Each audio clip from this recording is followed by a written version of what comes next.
प्रामाणिक समाधान। गुरुवर नमोस्तु। कहते हैं जब व्यक्ति के कर्म उदय में आते हैं तब अच्छी और बुरी घटना घटित होती है, तो व्यक्ति कैसे कर्म करे जिससे वह स्थिर बना रहे। देखिए 24 घंटे कर्म हमारे उदय में आते रहते हैं, लेकिन जैसा इन्वायरमेंट मिलता है, जैसे प्रसंग और परिस्थितियाँ होती, कर्म वैसा परिपाक देता है। जैन कर्म सिद्धांतानुसार कर्म अपना फल द्रव्यक्षेत्र काल भाव के अनुसार देते हैं, तो जैसा माहौल मिल गया वैसा कर्म आता है। कभी कभी कर्म का तीव्र विपाक होता है, और जब कर्म का तीव्र विपाकोदय होता है तो उस घड़ी में हमारी बुद्धि एकदम उलट जाती है। ऐसे समय में यदि हमने द्रव्यक्षेत्र काल भाव को बदल दिया तो काफ़ी कुछ परिवर्तन की संभावना दिखती है। गुरुवर नमोस्तु। भौतिकवादी युग में बाजार में एक वस्तु खरीदने पर एक वस्तु मुफ्त मिलती है, लेकिन इंसान किसी व्यक्ति पर विश्वास करे तो क्या धोखा मुफ्त में मिलेगा, और ऐसे लोगों से कैसे सावधान रहें। वस्तु खरीदते हैं तो एक में एक फ्री मिलती है, और हम व्यक्ति के साथ जब संबंध बनाते हैं तो क्या वहाँ भी एक के साथ एक वाली बात है। प्रश्न को एकदम अलग डायरेक्शन में ले गए और कहे एक व्यक्ति पर विश्वास करे तो क्या धोखा फ्री में मिलेगा। बंधुओं, हमें ये बात समझने की है, वस्तु और व्यक्ति में यही फर्क है। वस्तु का मूल्य होता है, व्यक्ति का मूल्य नहीं। आप किसी भी वस्तु का संग्रह अगर करेंगे तो मूल्य के बल पर करेंगे, पर व्यक्ति से अगर संबंध बनाओगे तो भावनाओं के बल पर। सच्चे अर्थों में देखा जाए तो विश्वास भी एक भावना है और धोखा भी एक भावना है। जब हम सद्भावना से भरे रहते हैं तो विश्वास करते हैं, और हमारे मन में जब असद्भावना होती है तब हम किसी को धोखा देते हैं। हमें हमेशा इस बात को ध्यान में रखना चाहिए। यद्यपि आजकल कुछ ऐसा ट्रेंड चल पड़ा है कि हम जिस पर विश्वास करते हैं वही प्रायः हमारा विश्वासघात करता है, इसलिए हमें विश्वास को बहुत ठीक समझ करके जमाना चाहिए। हर किसी पर जल्दी से विश्वास नहीं करना चाहिए। लेकिन एक बात मैं ज़रूर कहूँगा कि व्यक्ति और वस्तु दोनों को एक नज़रिए से कभी भी नहीं देखना चाहिए। गुरुवर नमोस्तु। किसी ने देव दर्शन करने का आजीवन नियम लिया हुआ है, लेकिन किसी पर्याय में देव दर्शन करने का निदान होता है, तो क्या वह जीव उस पर्याय में ये नियम ग्रहण कर सकता है। जो मूल शास्त्रीय नियमों का विधान है वो यावत जीवन है, जीवन पर्यंत यम होता है। अब भावनाओं में बहकर जब तक मैं इस संसार में रहूं, भव भव में मेरा ये हो, वो नियम नहीं है, भावना है। अगली पर्याय में तुम कहाँ रहोगे पता है। अब मान लो यहाँ अभी तुम मनुष्य हो, सब नियमों का पालन कर रहे हो, मर कर देव बन गए तो कोई नियम नहीं पालेंगे, फिर क्या करोगे, तो नियम भ्रष्ट और हो जाओगे। भावना भाना चाहिए, लेकिन नियम केवल इस जीवन संबंधी लेना चाहिए। मुनिराज महाव्रत अंगीकार करते हैं। महाव्रत से बड़ा कोई व्रत है, बोलो। महाव्रतों से बड़ा कोई व्रत नहीं, लेकिन मुनि महाराज महाव्रत को भी यावत जीवन ही अंगीकार करते हैं, भव भव के लिए अंगीकार नहीं करते। इसलिए शास्त्रीय विधानानुसार हमें यावत जीवन ही नियम लेना चाहिए। गुरुवर नमोस्तु। किसी गलत कार्य को रोकने के लिए बोलने पर परिजनों द्वारा गलत चीज को अनदेखा करने को कहा गया, तो ऐसी स्थिति में हमें क्या करना चाहिए। देखिए, जिन बातों से बवाल होता हो वहाँ उसे टालने में ही भलाई है। छोटी छोटी बातों में उबल जाना अच्छी बात नहीं है। ये बात सही है, गलत है, लेकिन कुछ गलतियों को हमें बचाना भी सीखना चाहिए। अगर छोटी छोटी बातों में उलझना शुरू कर देंगे तो हम जीवन को शांत नहीं कर पाएंगे। आप जिस डिस्टर्बेंस से बचने के लिए परीक्षा के पढ़ाई और तैयारी के लिए आपने उसे रोका, आप उलझ जाओगे तो पूरी तैयारियां ही एक तरफ हो जाएगी। इसलिए हमें ऐसे ही व्यक्ति को सीख देने की कोशिश करनी चाहिए जो सीख मानने को तैयार है। गुरुवर नमोस्तु। हम विदेश में रहकर जैन धर्म का पालन कैसे करें। देखिए, धर्म के पालन के लिए देश काल की सीमाएं कभी बाधक नहीं होती। धर्म पालन के लिए अगर सबसे बड़ी आवश्यकता कोई है तो वो हमारी श्रद्धा या निष्ठा है। हमारे मन में अगर श्रद्धा हो, निष्ठा हो, तो 7 समंदर पार जाकर के भी हम धर्म का पालन कर सकते हैं। और धर्म सदैव द्रव्यक्षेत्र काल भाव के अनुसार होता है। यहाँ पर आप जैसा धर्म करते हैं, कोई ज़रूरी नहीं कि विदेश में रह करके भी आप वहाँ वैसा धर्म करें। हमारे आचार्यों ने कहा धर्म करो, कैसे करो, वहाँ जैसा संभव हो वैसा करो, पर अधर्म मत करो।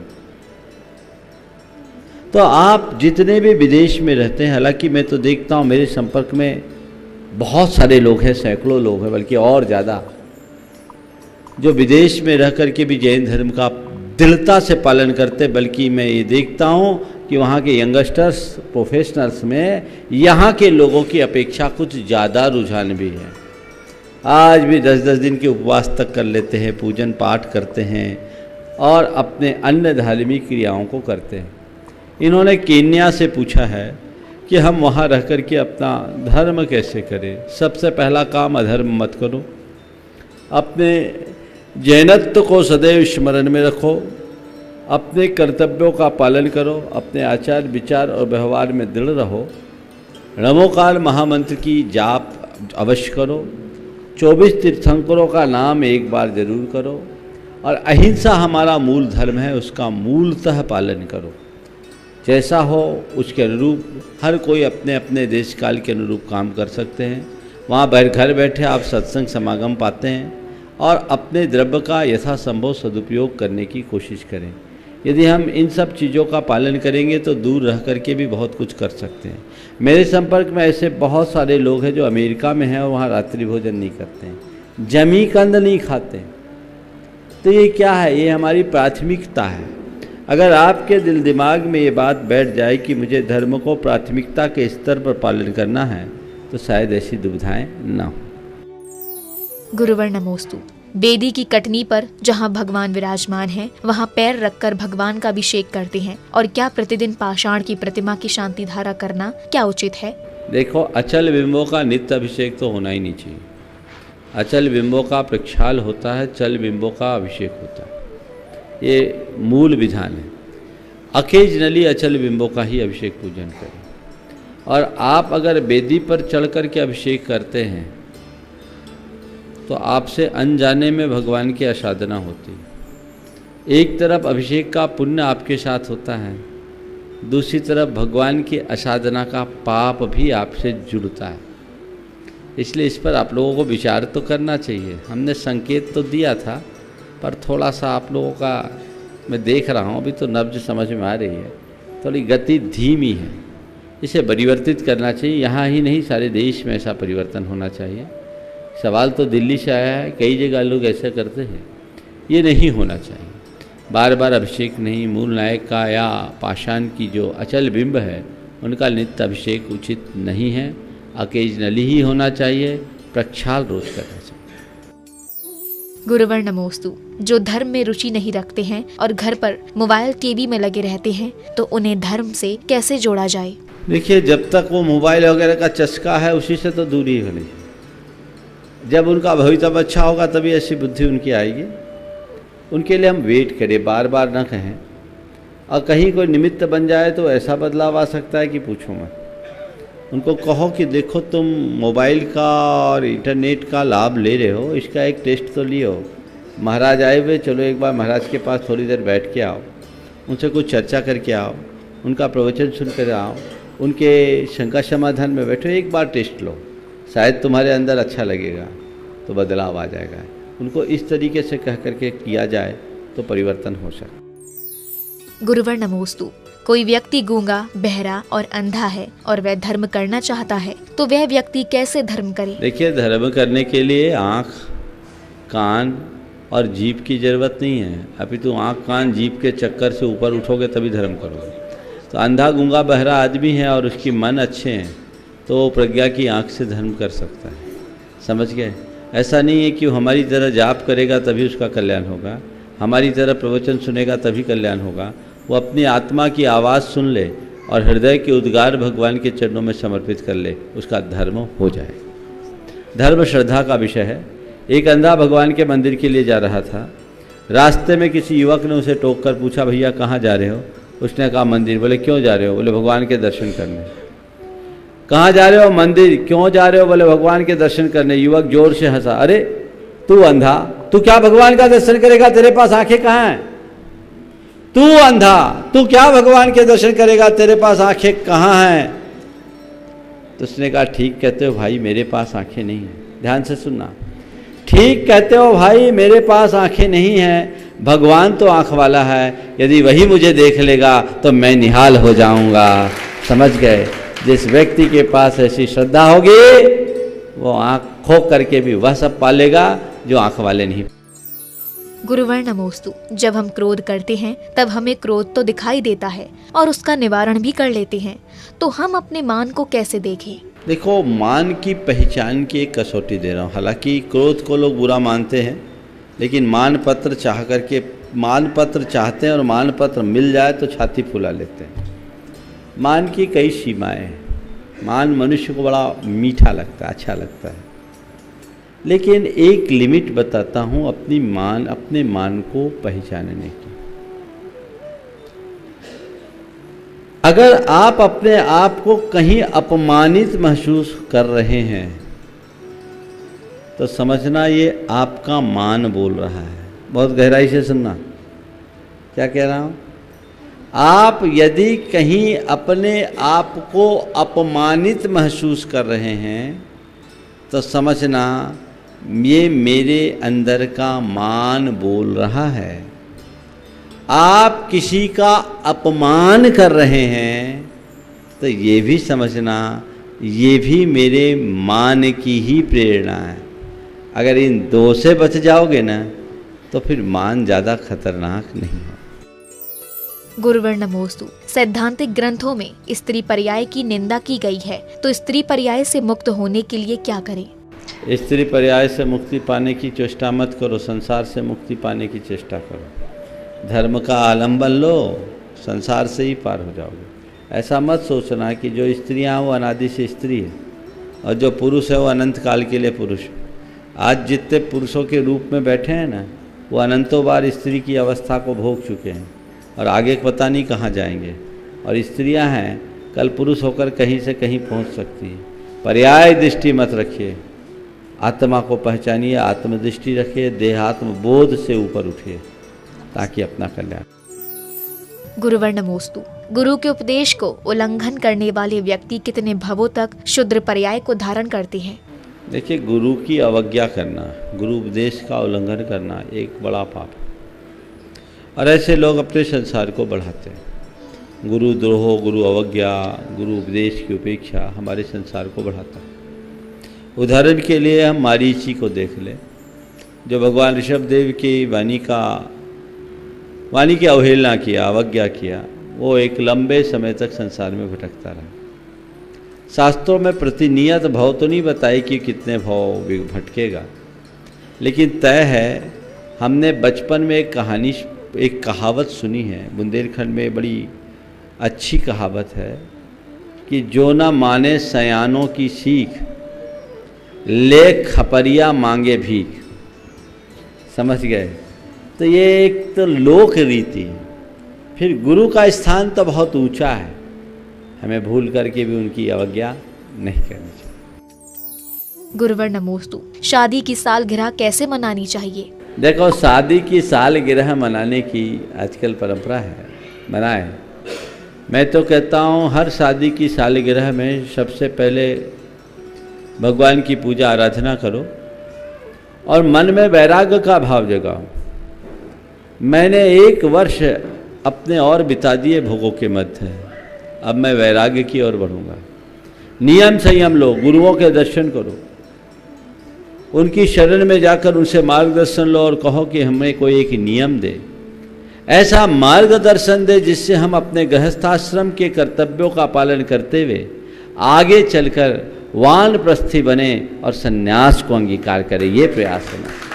लेकिन क्या करूं, आजकल तो शादी के 50-50 बरस हो जाते हैं और क्या करते हैं, आदमी पहले तो एक ही बार माला पहनता था और ज़िंदगी भर सजा भोगता था, अब तो 3 बार शादियां होती, 25वीं में 50वीं में। अभी एक सज्जन की बताया मुझे किसी ने, मेरे परिचित ने, कि उनकी 50वीं एनिवर्सरी भारत से बाहर जाकर के हुई। अरे भैया, पाप में क्यों लगाते हो? ये तुम्हारा परम पुण्य था कि तुमने 25 या 50 वर्ष की अपनी सफल पारी शांति पूर्वक बिता दी। ये बहुत बड़ा जोखिम है, समझ गए, बहुत बड़ा जोखिम। साथ निभ जाना आज के युग में तो आश्चर्य है। और 25-50 वर्ष तक प्रेम भाव से आपने अपना जीवन बिताया, एक बड़ी उपलब्धि। और ये आपका पुण्य था कि इतने जीवन तक, इतने दिन तक दोनों का साथ बना रहा। नहीं तो जोड़ियां तो कहीं टूट जाती है, प्रकृति किसके साथ रूठ जाए कोई पता नहीं। ये पुण्य था, तो इस पुण्य का भोग मत करो, इस पुण्य के योग का सही प्रयोग करो, नए पुण्य को उपार्जित करो।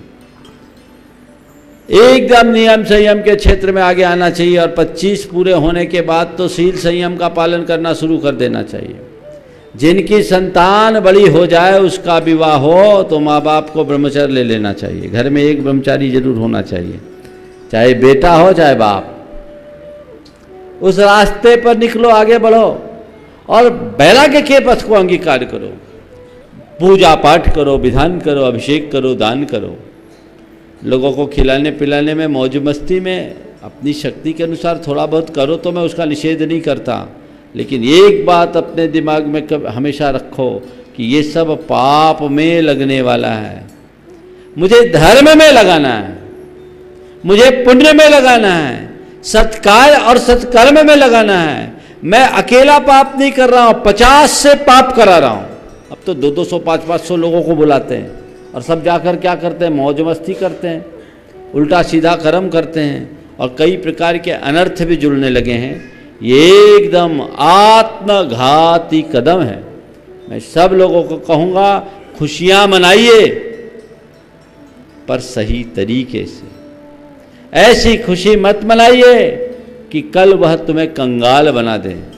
मैं एक बात बता रहा हूँ, आज के जितने भी धनी मानी लोग अपने द्रव्य का इस तरह दुरुपयोग करके मौज मस्ती की ओर बढ़ते हैं, वे अपने भावी जीवन को कंगाल बना रहे हैं। क्योंकि वो उपार्जित पुण्य को भोग रहे हैं, बैलेंस शीट खत्म है, नया कुछ भी उपार्जित नहीं हो रहा। आने वाले दिनों में उनको भिखारी बनना है, तय है। उपार्जन ही नहीं है तो करेंगे क्या? इसलिए अच्छा करना शुरू कीजिए। मानवता की दृष्टि से भी, धर्म की दृष्टि से भी, सब दृष्टि से जीवन में प्राप्त श्रेष्ठ अवसरों का श्रेष्ठतम उपयोग करना सीखना चाहिए। गुरुवर नमोस्तु। हमारे जीवन में कुछ अच्छे और बुरे कार्य होते हैं, तो उन अच्छे और बुरे कार्यों का मूल्यांकन कैसे होता है और इन कार्यों का निर्णय कौन करता है? देखिए, अच्छे और बुरे कार्यों का मूल्यांकन कई तरीके से होता है। एक तो हम भी करते हैं और एक दूसरे भी करते हैं। जब व्यक्ति खुद करता है तो वो बुरे का भी सही मूल्यांकन कर लेता है, उसमें इंसाफ नहीं होता। दूसरे करते हैं तो उसमें भी कई बार पूर्वाग्रह दिख जाता है। पर मुझसे पूछो कि मेरा कौन सा काम अच्छा है और कौन सा काम बुरा है, उसके लिए एक कसौटी देता हूँ। दूसरों का जो काम तुम्हें अच्छा लगे, तुम्हारे प्रति किया गया, दूसरों का जो काम तुम्हें अच्छा लगे, समझ लेना वही अच्छा काम है, मैं उसके प्रति वैसा ही करूँगा। और दूसरों का जो काम तुम्हें बुरा लगे, समझ लेना ये काम बुरा है और ऐसा काम दूसरों के प्रति मैं कभी नहीं करूँगा। अच्छे और बुरे कर्म के निर्धारण का ये सबसे श्रेष्ठ उपाय है। आपने पूछा इसका निर्धारण कौन करता है और फल कौन देता है? इसका निर्धारण और फल देने के लिए किसी शक्ति की कोई आवश्यकता नहीं। ये सब सिस्टम बना हुआ है, ऑटोमेटिक सिस्टम है। आत्मा ही अपने द्वारा कर्म करता है और खुद ही उसका फल भोगता है।